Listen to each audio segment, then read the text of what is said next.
Hi, everybody.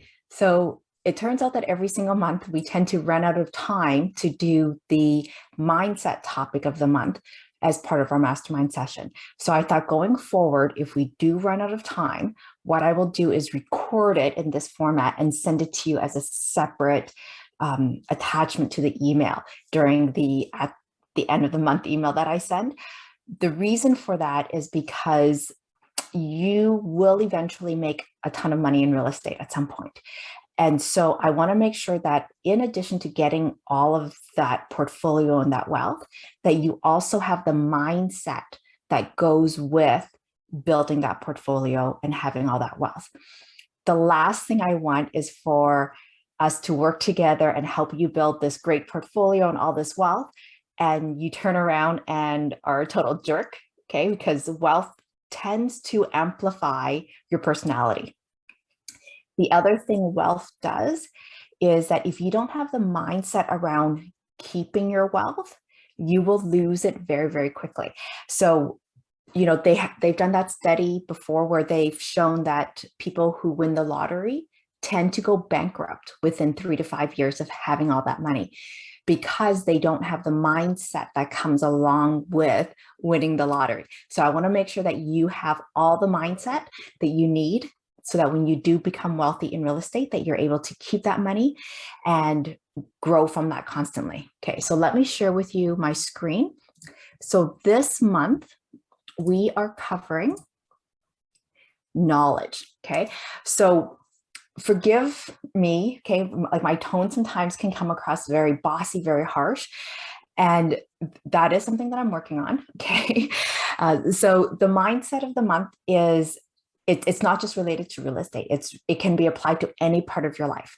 Okay, and so we're just going to really touch on it a little bit, but I do encourage that you do take the time to do a little bit more research on Google University or talk about it with your network of people.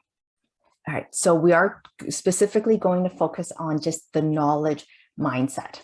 Okay, so there's a saying that knowledge is power. And when I was growing up, you know, in school, we were always talking, learn this, learn this, learn this, because knowledge is power. Now, one of the things that I've learned since coming out of university is that knowledge is not power. Okay, knowledge is potential power. And I didn't take the time to figure out who actually came up with this. I think it might have been Einstein. Okay, so knowledge is potential power. And the reason for that is you can read all the books, you can learn all the stuff, and it's knowledge. It is power that's in your brain. But if you don't do something with it, then it's useless. Okay, do you know anybody who is like a genius, like super smart, like they know everything about everything, right? And yet they can't make ends meet. They're struggling through the daily aspect of living. Okay, so the part of knowledge is potential power is that you have to have action. Okay, so this is Napoleon Hill, and he is one of the great mindset author of our times. I would actually say even greater than Robert Kiyosaki. Okay, so he was the one who wrote Dinner with the Devil. He also wrote Think Big and Grow Rich. Okay, that's his big book. Okay, so his big quote is, knowledge is useless unless it is given purpose, strategy, and system.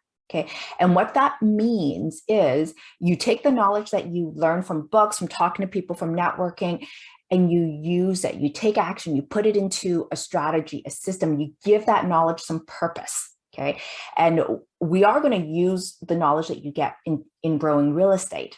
Okay, but you need to take action on it. That's the big part of this knowledge formula.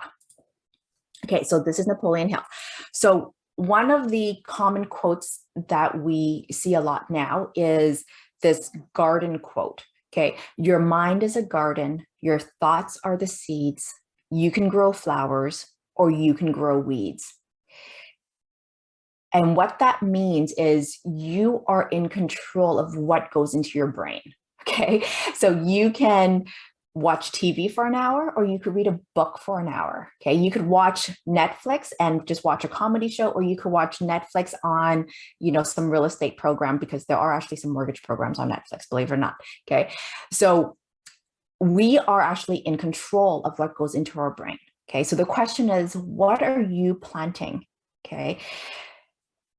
Is what you're planting good knowledge or bad knowledge? Okay. So there is the argument to be said, okay, well, Hong, sometimes you need downtime with your brain.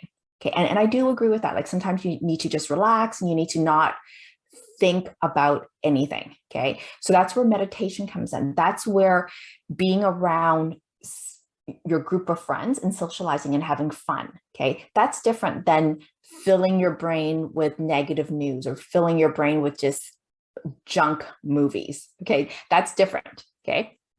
So the other thing I want to share with you as part of this whole knowledge concept mindset is that there's this, what they call a cone of learning. Okay. So when we're in a high school or university, we go to these lectures and we sit there and we, take notes, right? So what they found from research is that we tend to only retain about 5% of what we are being told, okay, from our lectures, from the teachers. If we actually read it, we increase that retention by 10%. If we actually attend a networking event and we do a group discussion on it, you increase it by 50. Okay. So now if you go all the way down to the bottom where it says practice by doing, okay, so actually physically doing it, the action of doing it, you have a 75% chance of retaining that information. And if you can teach it to somebody else, that means, and especially if you can explain it well and that person understands it, then it probably means that you've learned 90% of it, you've retained 90% of that concept. Okay. So that's where when during my coaching sessions with people, I always encourage them to have a notebook, take notes. Okay. So it could be a physical notebook or it could be on a tablet, but you want to be writing it down. It's not enough just to sit there and communicate in the coaching session, because a week later, think about it, when you were in high school or university, when you attended a course, a week later, how much of that information from the week before did you remember? Right? A small percentage. Okay. But if you wrote it down, you have a higher chance of remembering it. And on top of that, if you forget, you could always go back to your notes. Okay. So there'll be another session on note taking, because one of the things that came up in some of my coaching sessions was for people who didn't go to university or didn't go through engineering, their note taking may not be the best.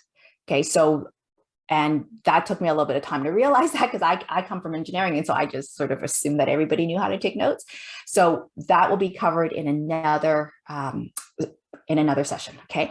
So just keep in mind that, when you are going to a networking event, if you're going to a webinar, okay, and you're going to be taught something, you have a higher chance of retaining it if you write it down. Okay. So highly encourage you to always have a pen and a notebook. Don't worry about looking dumb to somebody else. Okay. Because it's more important that you learn the stuff and be able to talk about it, discuss it, share it with somebody else. Okay. And I always highly recommend that whatever you learn today, share it with your family and friends the next day or 72 hours later or a week later. Because when you share it with your family and friends, one, you're letting them know all the stuff, the cool stuff that you're learning. And two, it helps you retain it. It helps you process that information so that it becomes a part of who you are. So just a couple of tips on growing your knowledge. Okay. So one is to use the audio, visual, and kinesthetics learning. There's different styles of learning, and we all have a dominant type. Okay.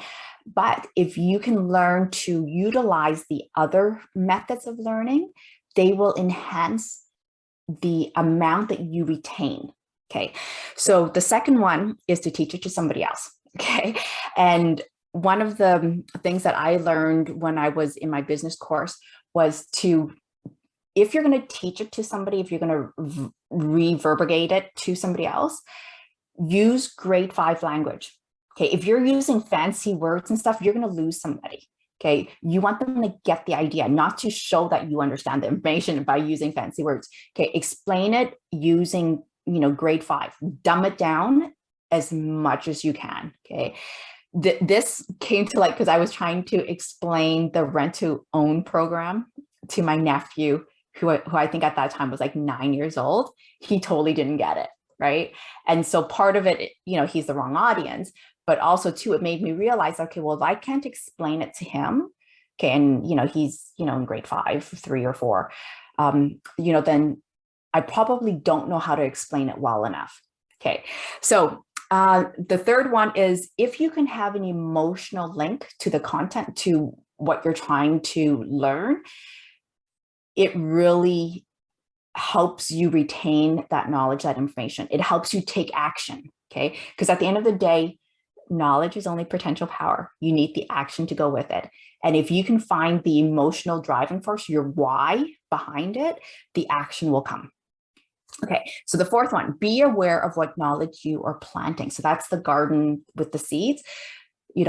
We have all day to socialize, and the 5 people that we hang around most with that day is the average of who we are. So we are the average of the brain level of those 5 people. We're the average financial stability of those 5 people. So think of who you hang around with every day for, like your big 5 influences of that day. And if you're hanging around, like with me, like in my situation, I hang around with my 8-year-old kid every day for at least 4 hours. He's one of my big influences. So of course, that sort of lowers where I am on the scale. Okay. So just be honest about who you're hanging out with. Okay. And the number 5, do something with that knowledge. Okay. It's not enough just to retain it. It's not enough just to write it down. You got to share it. You got to implement, take action on it. Okay. So the last slide is just the Q&A. And so I just want to say thank you very much for coming to the mastermind session. And if you have any questions or any comments about this mastermind mindset, please send me an email. Okay, thanks everybody. Bye.